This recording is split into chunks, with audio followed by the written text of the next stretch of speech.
The expensive mistake is buying every curl product before defining your routine. Most people need fewer rolls, while blowouts and refresh days require different tools. Start with wash method, then add missing rolls. Step 1. Dove Amino Curl Repair Shampoo and Conditioner. If affordability drives wash day, I'd start the routine with this duo. It covers shampoo and conditioner together, so you're filling the basic cleansing and conditioning roles without chasing separate specialty products. That makes it the practical foundation before detanglers, leave-ins, oils, or refreshers enter the cart. No distinct ownership drawback is clear beyond whether this role matches your priorities. So don't treat the affordable label as permission to overbuild the routine.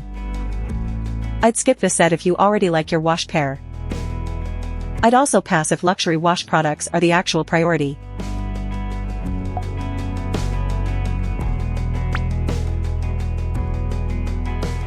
Step 2.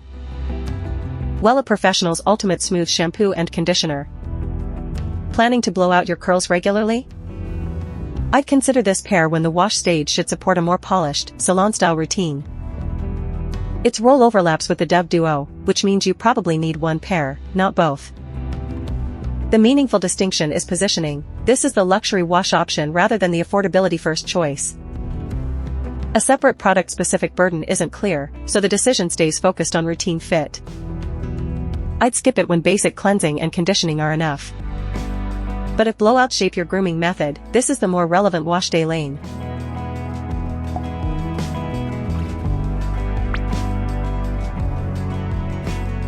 Step 3. Garnier Fructis Curl Knot Melter.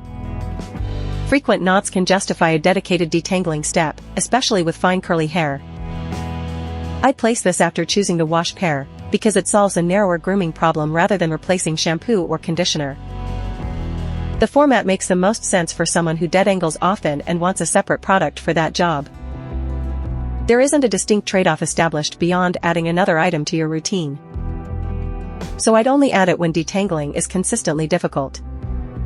Skip it if your conditioner already gives you the workable detangling step you need. That's how you avoid buying overlapping rolls.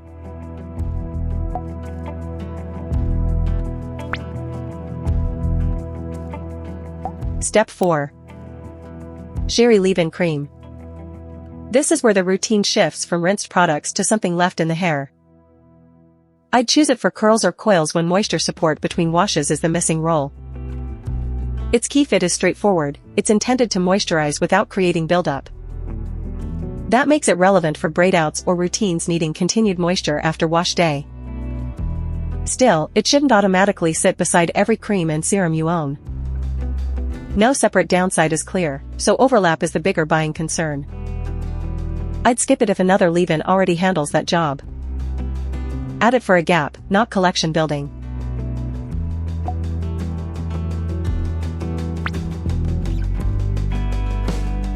Step 5. Briogeo Scalp Revival Rosemary Pre-Wash Oil. Unlike the leave-in, this belongs before shampooing and targets the scalp-focused part of wash day. I'd pick it for someone intentionally building a pre-wash oil step, particularly if rosemary is part of that preference. Its easy application keeps the roll understandable. Apply it before cleansing, then continue with your wash pair. But this isn't a required foundation for every curly routine. The broader ownership trade-off isn't established, so necessity matters more than imagined drawbacks. I'd skip it if you don't want another wash day stage. It's also unnecessary when scalp treatment isn't one of your priorities.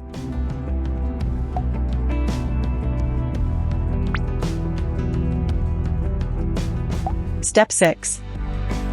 Add Jackie's Curl La La Bounce Back Refreshing Serum.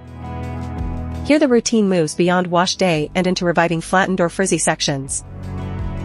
I'd choose this when your curls need targeted refreshing between full washes. It can be scrunched into damp or dry hair, which gives you flexibility when only certain areas need attention. The known compromise is a slightly sticky initial feel, though the serum isn't described as heavy. That makes application preference the deciding factor. I'd skip it if you restyle from scratch or rarely refresh curls. You don't need a separate refresher merely because it appears in a complete routine.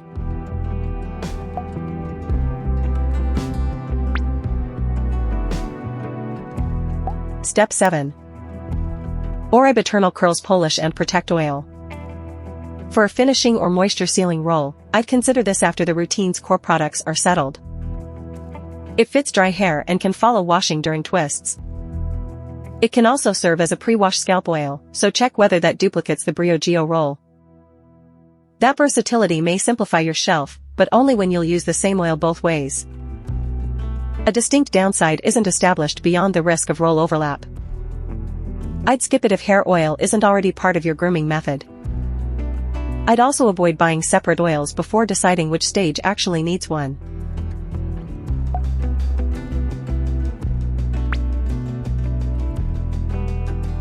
Step 8.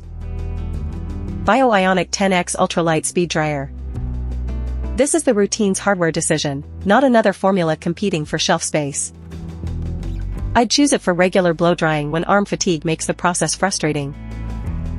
Its ultralight design is the practical appeal, while the concentrator nozzle and comb attachment support focused drying, detangling, and curl elongation.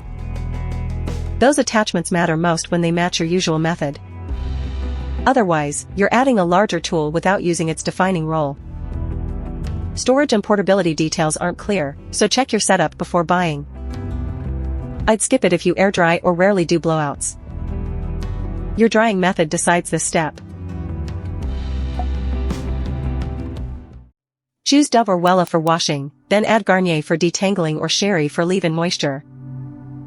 Briogeo handles pre-wash scalp care, Aunt Jackie's refreshes, Oribe oils, and Ionic supports blow drying. Before buying, map your wash method, detangling needs, styling stages, refresh habits, and drying method. Then check storage and remove duplicate rolls. Prices and formulas change, so check before you buy. I'd start with the wash pair matching your budget, then add only the roll your routine lacks. Switch products when your grooming method changes, not from curiosity alone. Links are in the description. Shelf care. The edit your shelf actually needs. Subscribe for the next routine,